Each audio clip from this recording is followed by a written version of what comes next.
Beru observed Suho closely, sensing his shift in focus. A new quest had just arrived, one that indicated demons were actively kidnapping people nearby. The reward structure suggested that time was of the essence.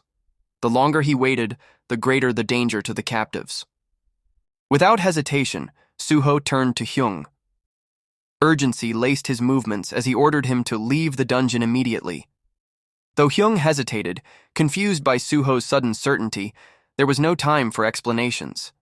A summoned goblin was already prepared to escort him to the entrance. Hyung hesitated for a moment before voicing his concern, but Suho had already made up his mind. He was going to the strike squad.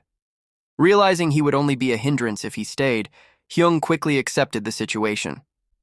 Without wasting any more time, he resolved to contact the Hunters Association for reinforcements as soon as he reached the exit. Suho summoned Gray and merged with him, feeling the surge of strength flow through his body. There was no time to waste.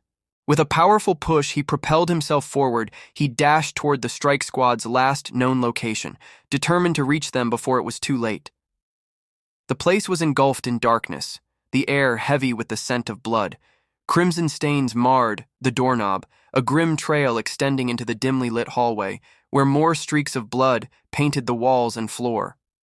Scattered across the ground lay the unconscious bodies of the strike squad, motionless and lifeless in appearance. Third stood amidst the carnage, surveying his handiwork.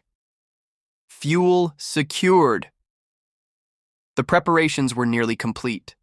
Soon, the gate would open, and with it the arrival of a summoned demon.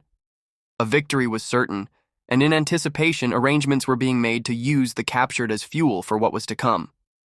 The other man muttered in frustration, finding the situation unfair. Meanwhile, the cloaked figure remained composed, reassured that the fuel supply had been replenished. With this, the production of star powder would proceed without issue. This so-called stimulant, passed off as a secret of the demons, had been created using the foundation of mad blood poison. Originally, mad blood poison enhanced one's mana at the cost of consuming the user's life force, but an unexpected breakthrough had been discovered. By replacing the hellfire in its composition with the flames of Mistburn and igniting an essence stone infused with demon blood, the side effects had been drastically improved. All of this was made possible by the Apostle, the one who had revealed the secrets of its production. The creatures that twisted souls, corrupting life forms and turning them into mindless monstrosities, had been introduced into this world under the Apostle's guidance. Because of this, even lower-ranked demons had gained the opportunity to grow stronger. The demons turned their attention toward the door just as it was violently kicked open, splintering apart. Suho stepped through the wreckage, only to be met with an immediate attack from Third, who lunged at him without hesitation. Suho's eyes widened in shock. Before him stood demons, their presence undeniable. But what truly caught his attention were the figures bound behind them, multiple Mistburn victims, their bodies engulfed in eerie blue flames. A ritual. His gaze flicked to the system notification. 7 survivors. A breath of relief, at least for now. They were still alive. Third swung his sword at Suho, but Suho swiftly dodged the attack. Third hesitated for a moment, confused by the effortless evasion.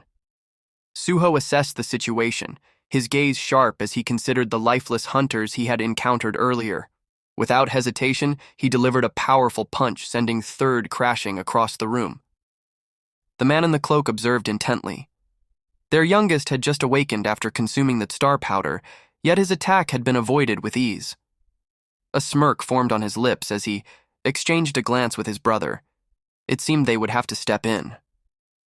Third staggered under the relentless barrage of powerful punches from Suho, unable to counter the continuous assault.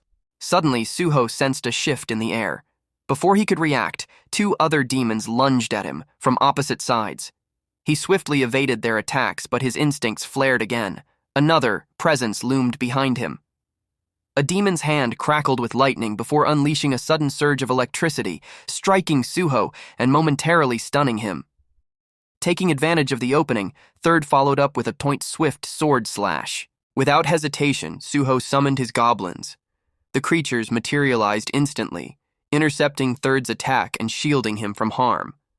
At the same moment, Suho launched forward, delivering a devastating punch to the cloaked figure, sending him hurtling backward through the air. The cloaked man observed the scene intently, his eyes narrowing as recognition dawned upon him. The dark energy swirling around the summoned creatures bore a striking resemblance to the authority of the Shadow Monarch, an overwhelming power that demons had once witnessed on the day of their destruction. However, as he studied it further, he noted a distinct difference. This presence, though formidable, lacked the sheer, suffocating dominance of the true Shadow Monarch. It was weaker, incomplete. With that realization, any initial fear dissipated. As long as the being before them was not the Shadow Monarch himself, there was no reason to retreat. Suho assessed the situation, his mind racing. Each of the demons was weaker than Brokey, but facing them all at once posed a significant challenge. Even if he continuously resurrected the goblins, it would only drain his mana unnecessarily. He considered his options. Perhaps it was time to use that. Meanwhile, Beru's voice echoed in his mind. The insectoid knight had faithfully preserved the remaining corpse, having consumed enough to extract its lingering memories. He noted that shadow soldiers naturally weakened over time after death, questioning Suho's reasoning for holding on to it. Suho's thoughts drifted back to Brokey's final moments. The giant had fought under the oppressive will of the Atarim, his last battle filled with regret. If the Shadow Authority truly had the power to grant freedom, could he offer Brokey the chance to fight as a warrior of his own will? For that to happen, he needed Gray. Turning his attention inward, he called out Gray and asked if he's okay. Suho raised his shadow key, the air crackling with dark energy as he activated its power. The gate to the abyss slowly creaked open.